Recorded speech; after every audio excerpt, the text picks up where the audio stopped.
This feels wrong. Nope, that makes it worse. This is a news show.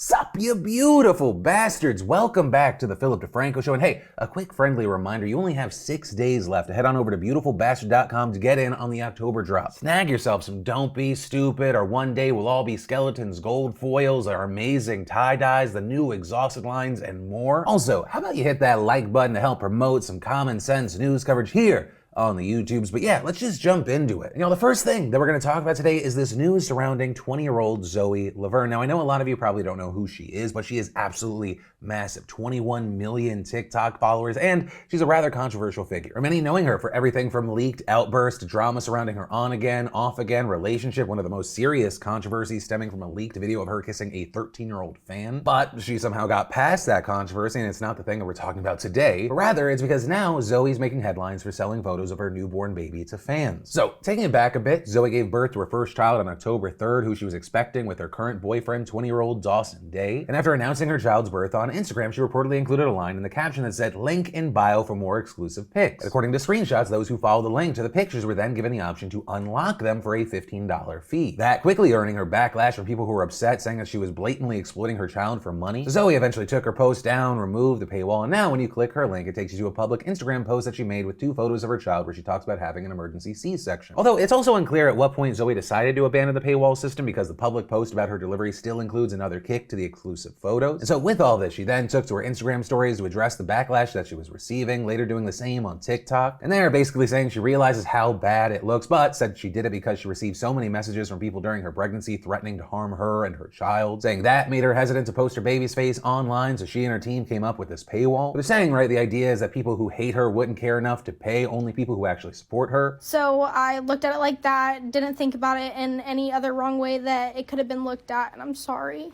None of the money that I made off of it is going to me. It's going to needs and her hospital bill from being lifelined, because she had to be lifelined. She was in the NICU, and she still is in the NICU. It was all for her medical bills, and the rest of the money I am donating to mothers and children who need it, because I know what it feels like to have complications like during your birth and stuff. So I'm sorry again. And with this, also clarifying that she and her baby are both okay now, but the reactions have been very split. Some saying, no, these excuses are BS, they're PR, you just wanted to exploit your child, make money. But at the same time, you also had others believing she had good intentions, that she's trying to learn from her mistakes. And as far as my reaction to this news, I'm still caught up on the 13-year-old thing. Like many of you, I was relatively unfamiliar with Laverne, but how do you get past I'm using air quotes because isn't it a crime? How can a 19-year-old kiss a 13-year-old fan, say they caught feelings, and then like everything just continues? That's college age and middle school age. Also, yeah, I guess regarding the news story, the baby stuff's weird, but I also kind of don't find it any more disgusting than any other celeb that sells a photo shoot of their newborns, right? So it ends up on some tabloid. Like, once again, maybe I'm missing something, but it feels like we've all glossed over the bigger thing here. Anyway, thoughts? Then in how is this even still a debate news, let's talk about influencers versus the mainstream. Where this story starts is with a BuzzFeed article focused on Emma Chamberlain, with the focus being on Emma saying that some people aren't ready to accept influencers as celebrities. This in the weeks after she faced criticism for her Met Gala appearance. And if you look at the top comments there, most of them are just kind of like middle fingers towards Emma, saying they're a dime a dozen because they're not celebrities. They're not being famous for doing the bare minimum is bull. She's a skinny white girl. There's literally millions of her. And you clicked on an article, read through this article about this person, and decided to spend time commenting on the article. And a lot of the arguments are kind of flawed regarding like someone not providing value. I mean, how many mainstream celebrities do not provide value, have no discernible skill other than somehow still staying relevant? But also, like, this isn't me just coming to the specific defense of Emma Chamberlain. This is like a whole commentary on the industry. Primary difference between influencers and those you see as like mainstream celebrities is who is allowed to gatekeep. Like, how is a homegrown influencer somehow less legitimate because some fucking corpse in a business suit wasn't the one to handhold them up? And like, I understand maybe having that opinion 5-10 years ago, but it's just stupid. We live in a time where mainstream celebrities are going to social media apps and copying influencers to try to remain relevant. We live in a time where some mustachioed kid named Jimmy from North Carolina absolutely destroys mainstream numbers. Where if regardless if you hate him or you love him, you have celebrities going through the David Dobrik pipeline to get on a vlog to remain relevant. Hell, most recently, 2 creators, Sapnap, Carl Jacobs, they launched a new podcast. If you go to Spotify's podcast charts, they're number 4 on the platform now, with it having peaked even higher, knocking down Joe Rogan from the #1 spot temporarily, which even if temporary, kinda crazy because unlike the Joe Rogan Experience, banter is not Spotify exclusive. Right, so in a world where attention is the main indicator of if someone is a celebrity or not, how do we treat these things like they're different? Like I understand there are some people on a completely different level. Like The Rock is insane, but he's also one of the people bringing in the biggest box office numbers. But I'm more than happy to listen to the argument for why like someone on a CW show, like one of the main actors on something getting 500,000 to 1.3 million viewers, that they're a celebrity, but a Mr. Beast who's getting 100+ million views on each video is not. And honestly, like my favorite thing regarding the last two generations of content creators is that unlike when I was coming up, no one needs the Hollywood validation. Yes, will they go to mainstream events, stuff like that, but they know their own value. They're no longer dive bombing their careers because they saw some mainstream attention and then all of a sudden they left the platform that made them. Also, with this story, I wanted to know what you beautiful bastards thought, so this morning I polled you, and a clean split. 6 out of every 10 people say that influencers are celebrities, but still 40% saying no. That's a sizable chunk. With some of the top comments including more nuanced takes like, I think they can be celebrities, but being an influencer does not automatically make you a celebrity. I would personally agree with that. Kind of expanding on that, someone said it's like all thumbs are fingers, but not all fingers are thumbs. So every celebrity is an influencer to some degree, but not every influencer is a celebrity. With another take being, I really think an it depends on fame level option is missing. I would definitely consider like Addison Rae or whatever a celebrity, but not my cozy crochet tutorial channel ladies. But also, I think that's an interesting thing to hit on because there are gonna be people that see those crochet ladies and lose their absolute shit. Like someone's running up to them in a Publix and they're like, Veronica, your pineapple lace, it changed my life. Hell, I personally look at myself as just some dumb fucker that's very lucky thanks to the internet. And there are gonna be people that view me in this way, but others are like, that's just some fucking random dumb schmuck. Now, no, it feels like there's not some arbitrary number, but we all get to decide who is famous or not to us. But also, with this story and the questions, what are your thoughts here? Do you see influencers as celebrities? Why not? And do you think things are continuing to change even more? From that, I wanna take a second to thank the fantastic sponsor of today's show, Athletic Greens. You know, AG1 by Athletic Greens is an essentialist nutrition company that has created a movement around simplifying your health routine. It supports your energy, focus, gut health, digestion, immune system, and more. 75 ingredients include a multivitamin, multi-mineral, probiotic, superfood, greens blend, and more, so you don't need most other supplements piling up on your countertop. And Athletic Greens continues to improve AG1 based on the latest research, producing 52 improvements over the last decade. They invest in high quality and reputable sources on each ingredient, going above and beyond to ensure what's on the label is exactly what's in the powder. It also, I think, importantly mixes well with water and is honestly the best tasting greens I've ever had, making it an easy habit to stick to. And the best part is that they've added immune system support with a free 1-year supply of vitamin D plus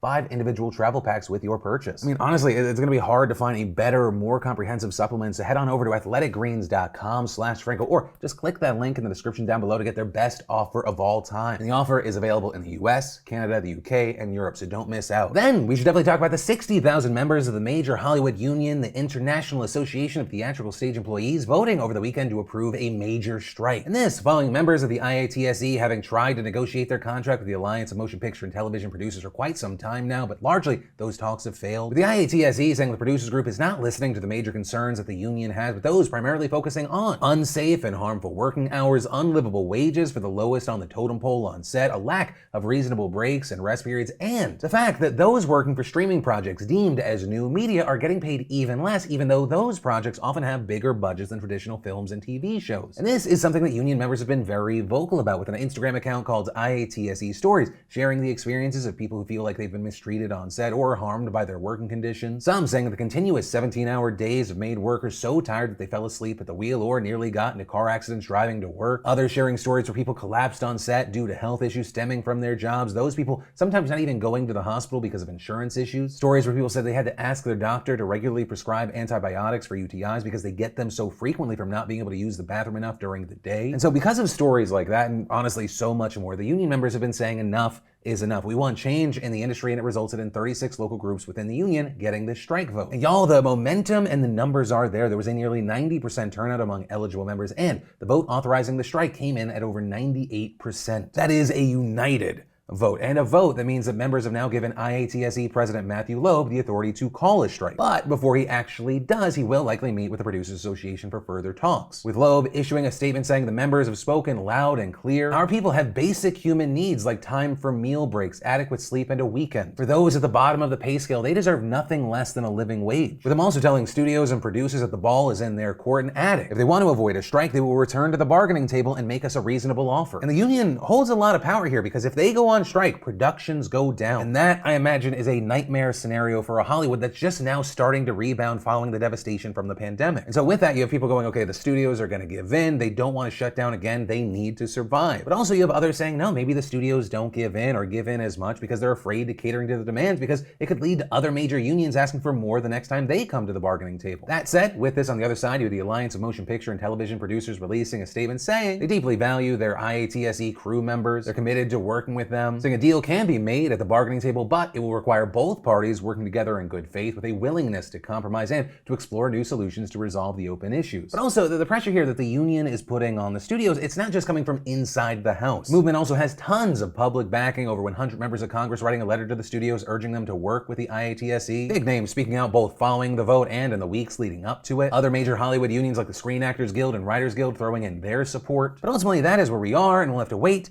to see what will be. Then, in drug news that might be interesting to a number of you who purchased this shirt, Seattle just became the largest city in America to decriminalize psilocybin and other psychedelics following a unanimous city council vote. The new measures here direct police to make it among their lowest priorities to investigate, arrest, or prosecute anyone taking part in activities concerning entheogens, right? With those being psychoactive drugs usually derived from plants and fungi and often used for spiritual or religious purposes like psilocybin and ayahuasca. And under this new resolution, the non-commercial cultivation and sharing of those drugs will no longer be criminalized in the city. The council member Andrew Lewis introduced the resolution, issuing a statement after the vote saying that these psychedelics have been shown to benefit the well-being of individuals suffering from depression, severe anxiety, problematic substance use, post-traumatic stress, end-of-life anxiety, grief, and intergenerational trauma. And adding, these and other physical and mental conditions are plaguing many communities, which have been further demonstrated to be exacerbated by the impact of COVID-19. You know, connected to that, it's very notable here. This resolution was made in part by the efforts of city council members to reduce opioid-related deaths that have spiked during the pandemic. So with this, we saw many people cheering the move, including the co-director of the advocacy group Decrim Nature Seattle, who told reporters, public opinion is changing and many people are waking up to the fact that the war on drugs leads to unnecessary incarceration, impedes access to profoundly effective medicine, and impinges on both religious freedom and personal liberty. And adding, social progress rarely happens through sweeping changes, but rather occurs from winning one small battle at a time. And, you know, that's a really important point, right? Public opinion has effectively changed over the last decade. Hell, Seattle's not even the only local government that's made this move since Denver became the first city to decriminalize psilocybin just 2 years ago. According to reports, at least 8 other cities have made the move in recent years, and in 2020, Oregon became the first state to legalize psilocybin for therapeutic use and decriminalize drug possession. And beyond that, many other cities and states have proposed legislation to decriminalize psilocybin and other psychedelics or pass bills to study the therapeutic benefits of these drugs. You know, like I've been saying for a decent while now, this is going to be a really fascinating space to watch and potentially incredibly lucrative. I don't know why I said potentially. It's going to be incredibly lucrative. And finally today, in it's probably nothing news, you had the FBI raiding the headquarters of the NYPD Sergeants Union. Also, according to the New York Times, investigators executed a search warrant at the home of the union's president. And yeah, I mean, this is potentially big, raiding the Manhattan office of one of New York's main police unions, with them representing about 13,000 active and retired police sergeants in New York. And as far as why, reportedly, this is part of an investigation by the FBI and the Public Corruption Unit in the U.S. Attorney's Office in Manhattan. Now, as far as the scope, the scale, what even the focus of this investigation is, we don't really know right now. But as the New York Times noted, this is all coming as the union president is facing departmental discipline over his conduct on social media, reporting that he's been known in recent years for making brash and incendiary remarks on Twitter, that he declared war on the mayor last year after 2 officers were shot, accusing de Blasio of promoting anti-police attitudes, also doing things like sharing a police report documenting the arrest of de Blasio's daughter during protests over police brutality and racial justice in New York last year. You also have some speculating that maybe it's related to QAnon, this because in the past, like on a Fox News interview, he was surrounded by Q paraphernalia. But ultimately, that is where we are. There's a ton of possibles, there's a lot of speculation, so for right now, we're gonna have to wait to see what actually comes from this. Seemingly, it could be related to a number of things, but